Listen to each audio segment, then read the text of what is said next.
Hello everyone. काफ़ी time बाद हमारा एक नया वीडियो आउट हो रहा है, तो I am sorry for the delay. लेकिन आज के इस वीडियो का जो हमारा टॉपिक होगा वो होगा जो रिसेंटली इजराइल और यूएई ने एक डील साइन करी थी, जिसके अकॉर्डिंग दोनों कंट्रीज़ के बीच में रिलेशनशिप नॉर्मलाइज हो जाएंगे, एक डिप्लोमेटिक रिलेशनशिप सेटअप होंगे दोनों कंट्रीज़ के बीच में। तो क्या ये डील है, क्या इसकी इंपॉर्टेंस है और यूएस का इसमें क्या रोल था, और बहुत कुछ जानेंगे इस वीडियो में। चलिए स्टार्ट करते हैं, लेट्स रोल आउट।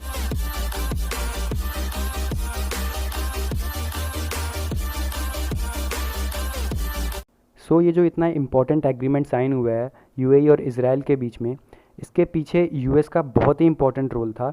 यूएस ने इसके पीछे बहुत ही मेजर रोल प्ले किया है। एक तरह से कह सकते हैं इस डील को सपोर्ट सबसे पहले यूएस ने किया था, या फिर यूएस ही दोनों कंट्रीज़ के बीच में ब्रोकर था जिसने ये डील साइन करवाई।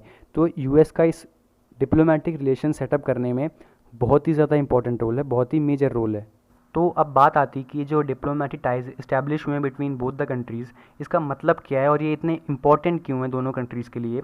तो ये जानने के लिए हमें इजराइल का थोड़ा बैकग्राउंड जानना होगा। तो अगर हम हिस्टोरिकली देखें तो इजराइल के उसके नेबरिंग अरब कंट्रीज़ के साथ काफ़ी लैंड रिगार्डिंग कॉन्फ्लिक्ट रहे हैं, जो कि आज तक रिजॉल्व नहीं हो पाए हैं।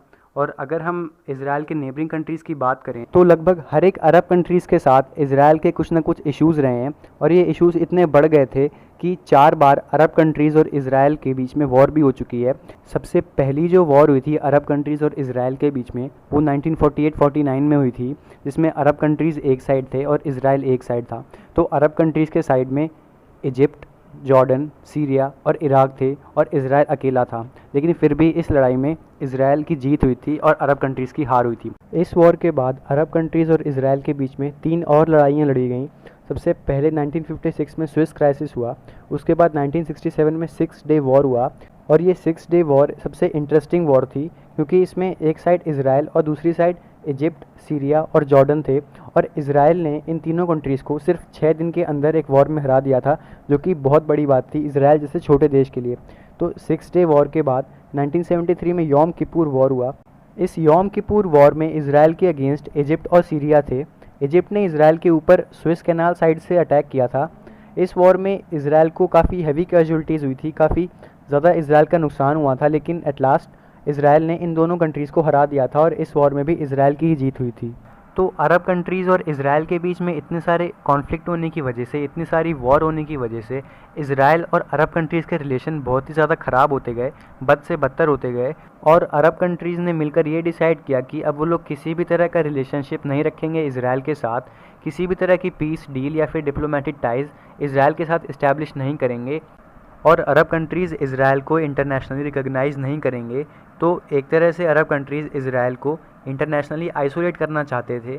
लेकिन 1979 में इजिप्ट पहला अरब कंट्री बना जिसने इजराइल के साथ डिप्लोमेटिक टाइज़ इस्टेब्लिश किए हों या फिर कोई पीस डील साइन करी हो। तो 26 मार्च 1979 को इजिप्ट पहला अरब कंट्री बना जिसने इजराइल के साथ किसी भी टाइप की पीस ट्रीटी या फिर डिप्लोमेटिक टाइज़ इस्टेब्लिश की हों। ये वर्ल्ड जियो पॉलिटिक्स में बहुत बड़ी बात थी कि किसी अरब कंट्रीज़ ने डिप्लोमेटिक टाइज़ इस्टेब्लिश किए हैं इजराइल से। 1979 के बाद 1994 में जॉर्डन ने एक पीस ट्रीटी साइन करी इजराइल के साथ, और इसी के साथ जॉर्डन दूसरी अरब कंट्री बन गया जिसने किसी भी तरह से डिप्लोमेटिक टाइज़ इस्टेब्लिश किए हों इजराइल के साथ। तो अब तक सिर्फ 2 अरब कंट्रीज़ थे, इजिप्ट और जॉर्डन, जिन्होंने डिप्लोमेटिक टाइज़ इस्टेब्लिश किए हों इजराइल के साथ। तो यहाँ तक हमने बात करी इजराइल और अरब कंट्रीज़ के रिलेशन की पास्ट की। तो अगर हम प्रेजेंट की बात करें कि यूएई और इजराइल की डील क्यों खास थी, तो एक सबसे बड़ा रीज़न यही था कि यूएई सिर्फ तीसरा अरब कंट्री बना है जिसने इजराइल के साथ उसके डिप्लोमेटिक टाइज़ इस्टेब्लिश की हों।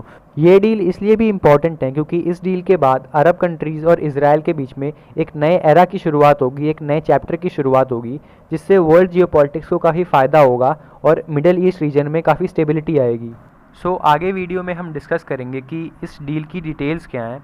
तो इस डील के अकॉर्डिंग यूएई इजराइल से फॉर्मली अपने डिप्लोमेटिक टाइज़ इस्टेब्लिश करेगा, और इसके एक्सचेंज में इजराइल के जो प्लान थे जो वेस्ट बैंक को एनेक्स करने के, वो इजराइल अपने प्लान्स को सस्पेंड कर देगा। तो ये इस डील के अकॉर्डिंग बहुत बड़ी न्यूज़ है कि इजराइल वेस्ट बैंक के पार्ट्स को अब ऑक्यूपाई नहीं करेगा, अब उसको एनेक्स नहीं करेगा। इस डील के अकॉर्डिंग यूएई और इजराइल बायलैटरल एग्रीमेंट साइन करेंगे regarding investment, tourism, telecommunication, technology, health care, और काफ़ी सारी चीज़ों में ये लोग एक दूसरे की मदद करेंगे। फॉर एग्जांपल इजराइल की टेक्नोलॉजी हम सब जानते हैं, तो इजराइल टेक्नोलॉजी रिस्पेक्ट में यूएई की मदद करेगा। दोनों कंट्रीज़ के रिलेशन इससे काफ़ी अच्छे होंगे, जिसकी वजह से पूरे वर्ल्ड जियो पॉलिटिक्स को काफ़ी फ़ायदा होगा। यूएई और इजराइल की इस डील से इंडिया को काफ़ी बेनिफिट होगा, इंडिया के लिए मूव काफ़ी बेनिफिटिंग होगा, क्योंकि इंडिया के रिलेशंस इजराइल और यूएई दोनों कंट्रीज से अच्छे थे और अब इन दोनों कंट्रीज़ का साथ आना इंडिया के लिए काफ़ी अच्छी बात होगी। सो इजराइल और यूएई की डील की वजह से अरब कंट्रीज़ और इजराइल के रिलेशंस में एक नया ब्रेक थ्रू आएगा। इससे एक नए एरा की शुरुआत होगी और एक ये बहुत इंपॉर्टेंट डील है अगर हम करंट सिनेरियो की बात करें तो।